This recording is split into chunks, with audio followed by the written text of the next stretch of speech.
What do Harry Potter, Dorothy, and I have in common?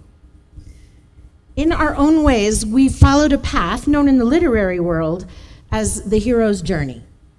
Whether it was suburban England or Kansas or my comfortable life as a teaching artist in public schools around New Mexico, we all began our journeys in a place that we knew and understood.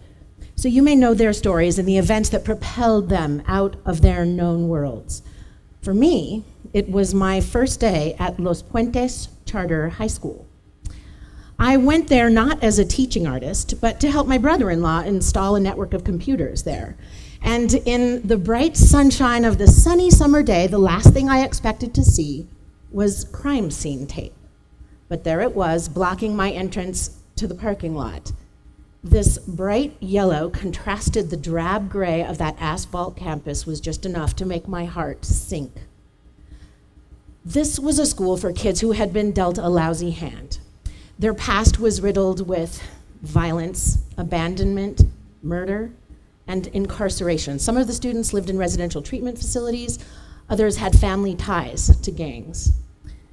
The previous night's deadly shooting by a gang member and former student who lived across the street from the school had resulted in the revenge shooting of his little brother, a young boy who lay bleeding in his father's arms in front of the house next door to the school. Although it was hard for me to comprehend how a brutal act of this magnitude could happen within any school environment, I was mostly astounded by the principal's reaction. She was not the least bit surprised. She was sad, but not surprised. The shooter's father was a gang member. His young brother was gang member. Gang culture had just caught this school in its wake. In my work, I help students to write, produce, and compose original operas. Now, this was not a school that one would readily associate with opera. Opera is a multidisciplinary art form, and it allows students to explore other subjects and find their voice. The hero's journey is just this powerful tool for providing understanding that conflict and struggle are universal. In the words of American mythologist Joseph Campbell, where you stumble, there lies your treasure, right? When you create a character, you have to be able to honestly conceptualize a different perspective. So here was the potential for students at Los Puentes to see a different path. When I told my colleagues in education at the Santa Fe Opera, they jumped at the chance to sponsor a residency.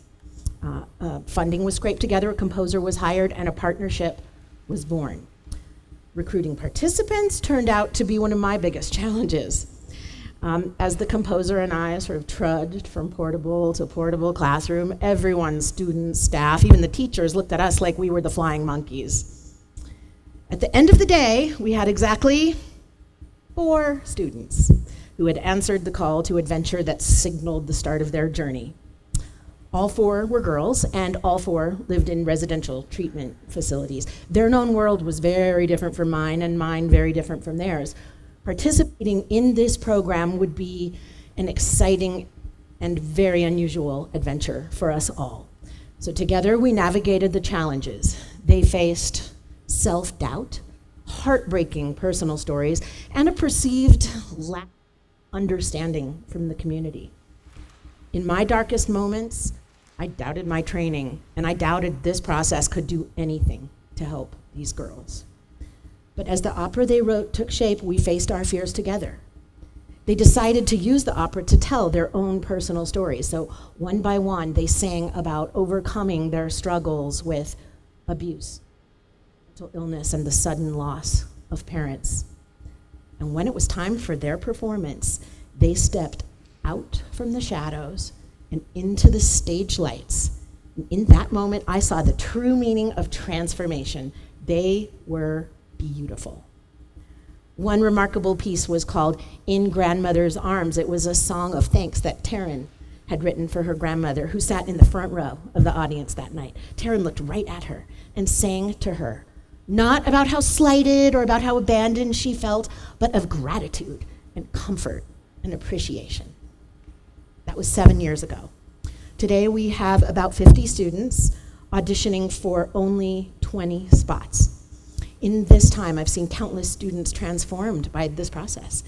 And their stories continue to move and transform me because their effort to forge new paths is heartwarming.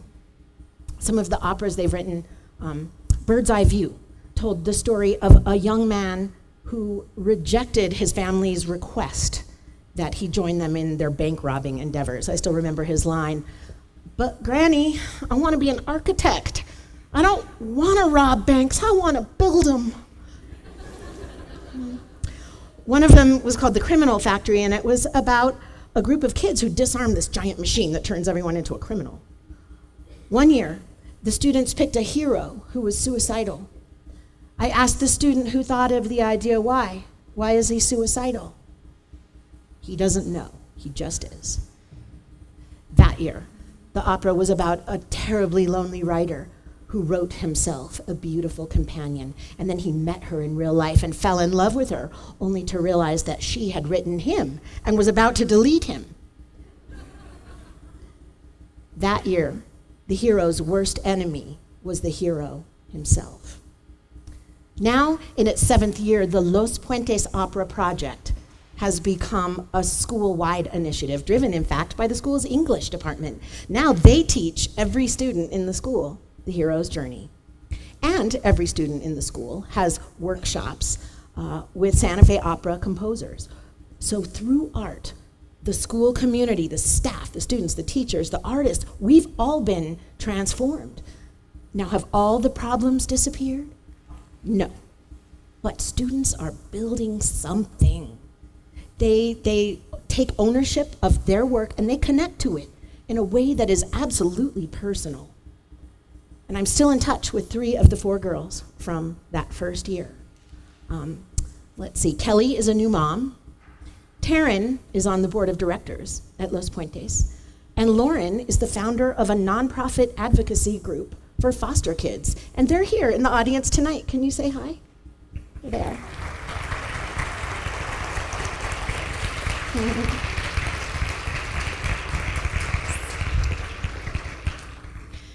They will tell you, none of us is free from struggle.